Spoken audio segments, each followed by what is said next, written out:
সকলকে স্বাগতম জানাচ্ছি বাংলা ভিউ সরাসরি সম্প্রচারে। আপনাদের সাথে স্টুডিও থেকে এই মুহূর্তে যুক্ত হয়েছে আমি শ্রাবণী তালুকদার।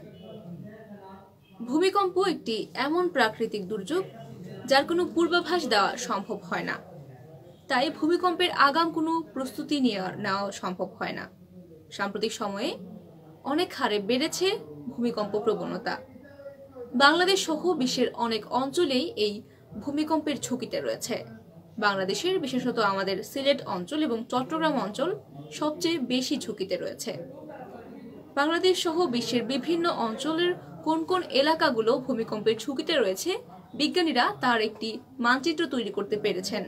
তবে ভূমিকম্পটি কোথায় কবে সংঘটিত হবে তার কোনো পূর্বাভাস দিতে পারেননি তারা। এত বছর ধরে এই ভূমিকম্প নিয়ে গবেষণা চলছে, কিন্তু ভূমিকম্পের পূর্বাভাস দেওয়ার মতো কোনো রকমের কিছু আবিষ্কার করতে পারেননি বিজ্ঞানীরা। ভূমিকম্পে সাম্প্রতিক সময়ে তুরস্ক এবং সিরিয়ায় ঘটে গেছে 7.8 মাত্রার ভূমিকম্প, এবং এই ভূমিকম্পে নিহতের সংখ্যা বেড়ে 11,104 হয়ে দাঁড়িয়েছে।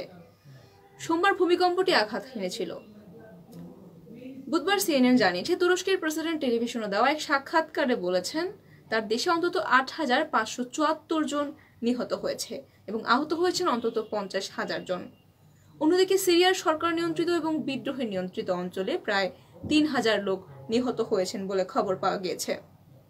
সাহায্য সংস্থা এবং জরুরি উদ্ধার কাজে নিয়োজিতরা বলছেন নিহতের সংখ্যা বাড়তে পারে, কারণ এখনো বহু মানুষ ধ্বংসস্তূপের নিচে চাপা পড়ে রয়েছেন এবং হিমশীতল আবহাওয়া বিরাজ করার কারণে উদ্ধার কাজেও ব্যাঘাত ঘটছে। এবং তুরস্কের অনেকগুলো অঞ্চল রয়েছে যেগুলো ভূমিকম্পের বেশি ক্ষতিগ্রস্ত হয়েছে, কিন্তু সেখানে কোনো উদ্ধারকারী সংস্থা পৌঁছতে পারেনি, যে কারণে লাখ লাখ মানুষ এখনো ধ্বংসস্তূপে চাপা পড়ে রয়েছেন। তুরস্কের প্রেসিডেন্ট রিসেপ তাইয়েপ এরদোয়ান ভূমিকম্পে আঘাত হানা অঞ্চলে 3 মাসের জরুরি অবস্থা জারি করেছেন। কয়েক হাজার উদ্ধারকারী দল তুরস্কে উদ্ধার কাজে অংশ নিয়েছে, তবে প্রতিকূল আবহাওয়ার জন্য উদ্ধার কাজে ব্যাঘাত ঘটছে। এদিকে বিশ্বের বিভিন্ন দেশ থেকে উদ্ধারকারী দলেরা ইতোমধ্যেই তুরস্ক এবং সিরিয়ায় পৌঁছে গিয়েছে। ধ্বংসস্তূপের ভেতর থেকে একের পর এক মরদেহ উদ্ধার করা হচ্ছে।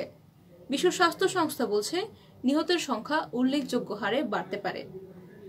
সুপ্রিয় দর্শক শ্রোতা, এই ছিল আমাদের হাতে থাকা আজকের আপডেট। এতক্ষণ যারা সঙ্গে ছিলেন সকলকে অসংখ্য ধন্যবাদ।